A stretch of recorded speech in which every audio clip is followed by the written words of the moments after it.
आराम करी। शारीरिक आ मानसिक दोनों तरह के स्वास्थ्य के बनावे राखे खातिर सबका एकर जरूरत बा, लेकिन का आराम सिर्फ आँख बंद करे के बा कि 6 से 8 घंटा नींद लेवे के बा। अगर अकेले नींद से पूरा आराम मिलत रहे त हमनी के अभियो सबेरे थकान काहे महसूस होला, काम करे के प्रेरणा के कमी होला, भा ब्रेक लेबे के मन काहे होला। अयीसन ऐसे होखेला कि नींद से सिर्फ शारीरिक आराम मिलेला, लेकिन रोजमर्रा के जीवन के तनाव से राहत देवे अवुरी मानसिक, शारीरिक अवुरी आध्यात्मिक संतुलन बनावे खातिर 7 प्रकार के आराम बा जवना के जरूरत सबके होखेला। आई यह 7 तरह के आराम के खोज कइल जाव। 1. शारीरिक आराम। जब आपके शरीर में दर्द होखे, थकान महसूस होखे, चाहे कुछ शारीरिक गतिविधि कइला के बाद शारीरिक आराम के जरूरत होखेला। शारीरिक आराम में सुते, झपकी लेवे, व्यायाम, खिंचाव, चाहे मालिश कईल शामिल बा। यह गतिविधि सबके कइला से शरीर के ऊतक सबके ठीक करे में मदद मिलेला, तनाव कम होला आ आपके ऊर्जा के स्तर बहाल होला।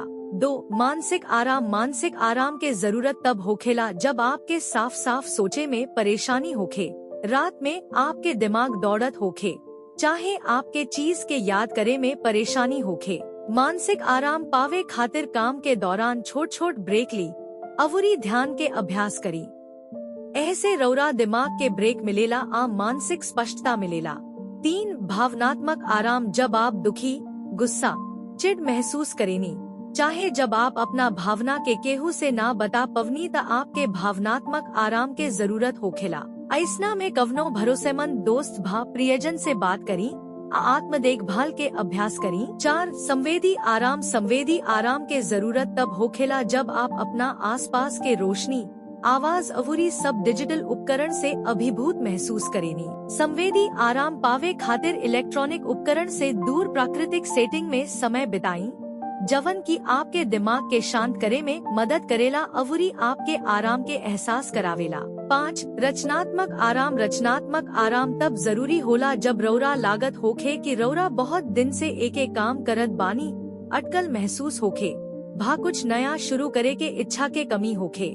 ऐसना में कवनो संग्रहालय भा आर्ट गैलरी में जाई, हस्तशिल्प वाला जगहन के खोज करी, संगीत सुनी भा कवनो नया किताब पढ़ के प्रेरणा पाई। 6. सामाजिक आराम। सामाजिक आराम के जरूरत तब होला जब रवा लोग से बातचीत करत भा सामाजिक सभा में शामिल होके थक गइल बानी, आ रवा बस अकेले रहे के चाहत बानी। कवनो सहायक दोस्त के संगे समय बिताई, अवुरी सामाजिक जुटान से बची ताकि आप सकारात्मक सोच अवुरी सार्थक रिश्ता बना सकी, नकली लोग से दूर रही।